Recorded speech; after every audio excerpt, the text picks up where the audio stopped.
ఒక చిన్న ఊర్లో రఘు, రాము అనే ఇద్దరు సోదరులుండేవాళ్ళు. వీళ్ళిద్దరూ కలిసి మెలిసి ఉండేవాళ్ళు. ఒకరోజు వీళ్ళ ఊర్లోకి ఒక మాయ కోడి వస్తుంది. అది చాలా మాయగలది. అంటే దానికి కొన్ని శక్తులుంటాయి. దాన్ని వీళ్ళిద్దరూ చూస్తారు. వీళ్ళిద్దరూ చూసి దాన్ని పెంచుకోవాలని అనుకుంటారు. ఆ తర్వాత వీళ్ళైతే దాన్ని పెంచుకోవడం అయితే ప్రారంభిస్తారు. కోడి కోసం ఒక ఇంటినైతే తయారు చేస్తారు. తయారు చేసిన తర్వాత కోడికి చాలా గింజలను అయితే వేస్తారు. ఆ గింజల్ని తినుకుంటూ కోడి అయితే మంచిగా జీవిస్తూ ఉంటుంది. ఆ కోడి కూడా వాళ్ళకు బాగా అలవాటైతే పడిపోతుంది. ఒకరోజు ఆ కోడి ఒక బంగారు గుడ్డునైతే పెడుతుంది. దాన్ని చూసి వాళ్ళిద్దరికి చాలా సంతోషిస్తారు. కానీ వాళ్ళ తర్వాత ఆలోచించి ఆశ్చర్యపోతారు. ఒక కోడి బంగారు గుడ్డు పెట్టడం ఏంటి అని. సరే అనుకోని ఆ కోడి గుడ్డునైతే తీసుకుంటారు. తీసుకొని చాలా సంతోషిస్తారు. ఎందుకంటే మనం ధనవంతులం కాబోతున్నామని.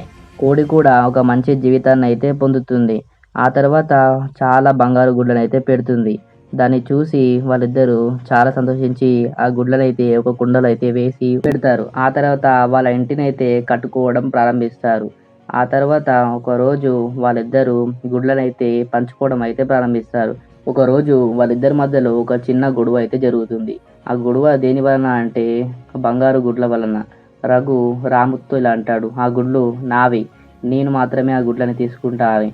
కానీ రాము ఇలా అంటాడు, "ఇద్దరం పంచుకుందాం. ఎందుకంటే ఈ కోడిని మన ఇద్దరం కనబెట్టామని" రాము అంటాడు. మరుసటి రోజు రఘు ఆ కోడి వైపు బాగా గమనిస్తాడు. రఘు మనసులో ఇలా అనుకుంటాడు, "ఇది రోజుకి ఒక గుడ్డు మాత్రమే పెడుతుంది. అంటే దీని కడుపులో చాలా బంగారు గుడ్లుంటాయి" అని అనుకుంటాడు.